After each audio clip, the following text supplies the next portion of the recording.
On Thursday, President Biden had his first conversation since taking office with Saudi Arabia's monarch, King Salman.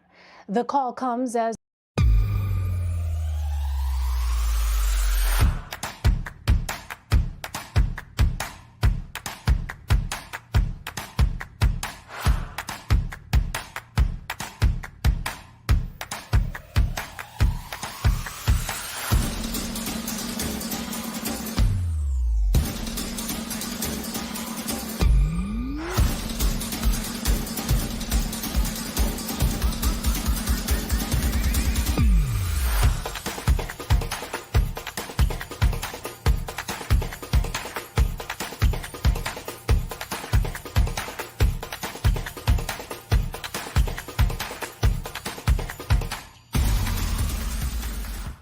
the U.S. prepares to release a declassified intelligence report on the 2018 murder of Washington Post columnist Jamal Khashoggi.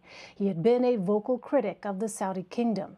It will reportedly single out Saudi Crown Prince Mohammed bin Salman's personal involvement in his murder.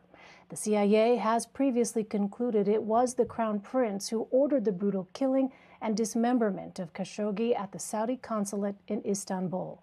His remains were never found. The Saudis continue to deny the Crown Prince's involvement, though the kingdom has given compensation to Khashoggi's children. The call between President Biden and the 85-year-old monarch represents a departure from the Trump administration's handling of U.S.-Saudi relations. Of course, our administration is focused on recalibrating the relationship, as we've talked about in here previously. And certainly there are areas where we will express concerns and leave open the option of accountability. There are also areas where we will continue to work with Saudi Arabia, given the threats they face in the region. For more, let's bring in CBS News senior foreign affairs correspondent and Face the Nation moderator, Margaret Brennan. Hi there, Margaret. It's good to see you. I understand you have some breaking news on the Biden administration's planned actions with Saudi Arabia. What can you tell us? Well, Elaine, if you look at those readouts from the call between the King and President Biden, you will notice there is no mention of Mohammed bin Salman and how to handle the Crown Prince and this broader question of will there be a cost for the killing of a U.S. resident and a journalist working for a U.S. news organization, the Washington Post. That's where Jamal Khashoggi was a contributing columnist. What we have learned is that one option the administration is preparing is a policy and a new guideline that it will put in place that will make clear to governments around the world that if they target or attack journalists working for U.S. organizations, that they will pay a price. This will be specifically targeted on the topic of press freedom and protection for journalists. So it will be responsive to what happened to Khashoggi, but not specific to Saudi itself. The Middle East and many governments around the world target journalists.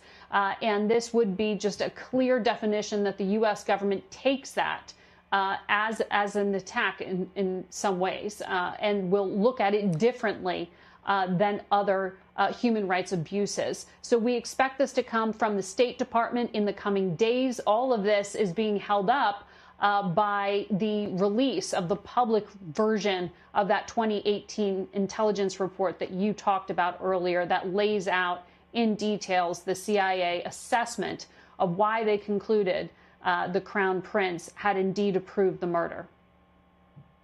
So let's talk about that report. The broad brushstrokes here, as I understand it, are not new, but the presentation of it is. Margaret, why is it coming out now?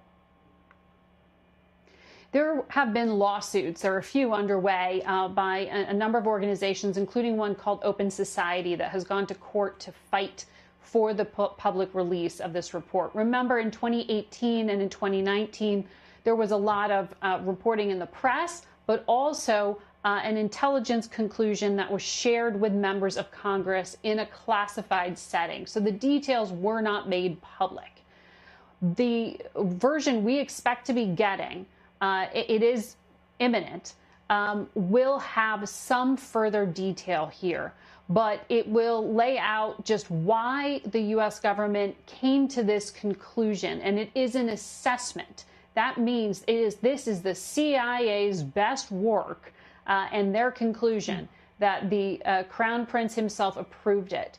But we shouldn't be expecting sources and methods, the way they came to that conclusion, the evidence that they looked at in order to back that up. All of that is likely to remain protected for U.S. government reasons. But it is journalists that have uncovered large parts of it. And it is also the Turkish government, remember, that first came forward and said they actually had an audio recording of the murder as it happened.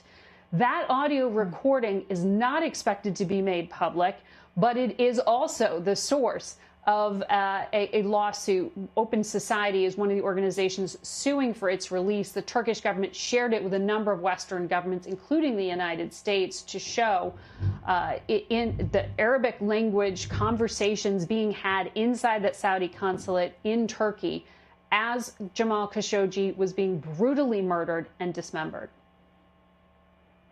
We await that report.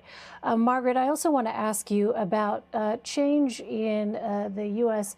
position regarding Yemen. So both the Obama and Trump administrations aided the Saudis in their fight against the Iranian-backed Houthis in Yemen. How does the Biden administration plan to handle that conflict? The war in Yemen is incredibly brutal. It has been Saudi-led. It has been U.S.-assisted because one of the things that both the Obama and the Trump administrations wanted to try to do was to reduce civilian casualties. In Yemen, this was an attempt to try to help Saudi target more carefully instead of causing civilian casualties.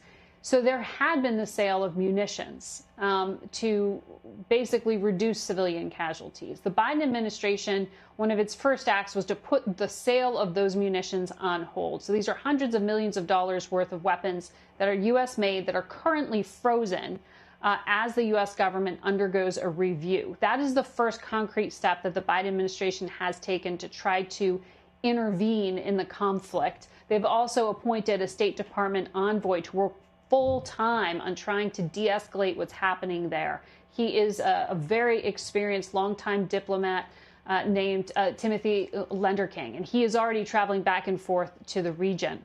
What's so complicated about Yemen is that it involves a U.S. ally, Saudi Arabia, along with some other Gulf allies of the United States, Iran, which has proxy forces on the ground, and civilians who are caught in between.